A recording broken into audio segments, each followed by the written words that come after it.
और उधर एमपी कांग्रेस अध्यक्ष जीतू पटवारी का दिल्ली दौरा है। उमंग सिंघार और हेमंत कटारे भी मौजूद रहेंगे। राहुल गांधी से अब से थोड़ी देर बाद मुलाकात होगी।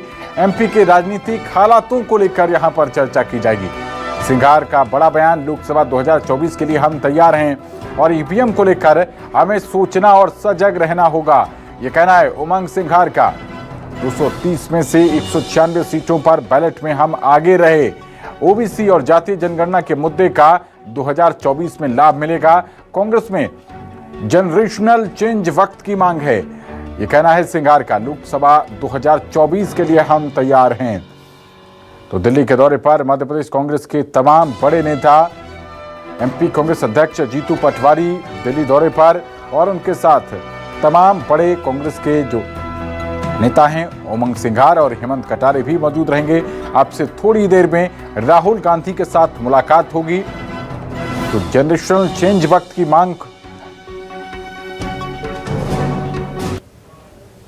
2024 के लोकसभा चुनाव की तैयारियों के मद्देनजर कहा जा रहा है कि कांग्रेस ने मध्य प्रदेश में नया नेतृत्व खड़ा किया है, जिसके तहत विधायक दल के नेता उमंग सिंघार को बनाया गया है, जो प्रतिपक्ष के नेता भी हमारे साथ खुद मौजूद हैं।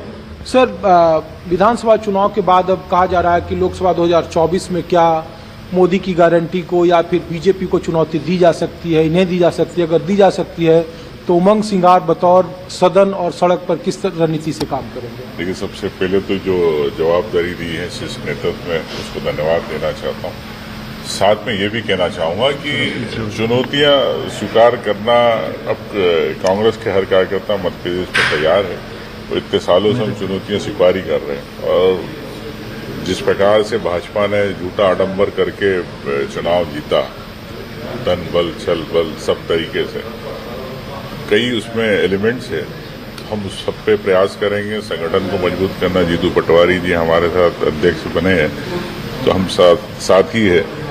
तो निश्चित तौर से कांग्रेस के कार्यकर्ताओं में एक ऊर्जा है और उसका परिणाम आपको लोकसभा में दिखने को मिलेगा। सर, लोग ये भी पूछ रहे हैं कि लोकसभा चुनाव हो या विधानसभा चुनाव है, जो राष्ट्रीय नेता हैं राहुल गांधी हो, प्रियंका जी हो, बार बार वो ओबीसी की वकालत करते रहे, जातीय जनगणना को एक बड़ा मुद्दा बनाया।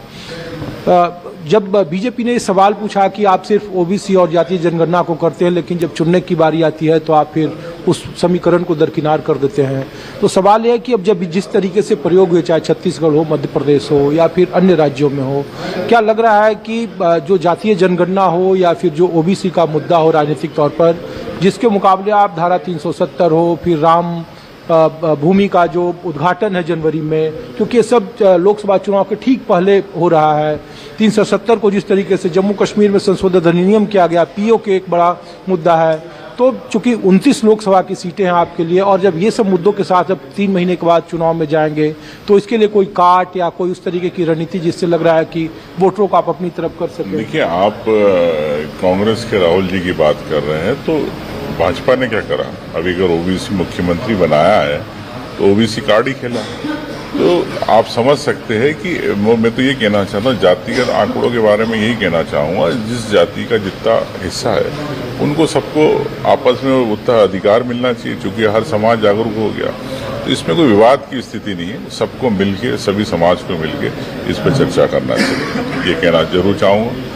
उस साथ में जो आपने राष्ट्रीय मुद्दे, चाहे मंदिर के मुद्दे हो, ये मुद्दे, तो भाजपा हमेशा ध्यान भटकाती है मुद्दों से। हमें भावनात्मक रूप से हमारे देश के अंदर जनता को किस प्रकार से डाइवर्ट करना, ये भारतीय जनता पार्टी जानती है। लेकिन जो मुद्दे, असल मुद्दे हैं कि आपको, मैं तो एक छोटी सी बात कहना चाहता हूँ कि मोदी जी ने आज गेहूं का चालू किया कि खाद्यान्न मिले। खाद्यान्न वह गरीब जो है, किसान है, आदिवासी है, दलित है, जिसको आवश्यकता है खाद्यान्न की, उससे आप बायोमेट्रिक लेते हो। कैमरामैन सुनील कुसेर के साथ ऋषिकेश कुमार, न्यूज़ 24, दिल्ली।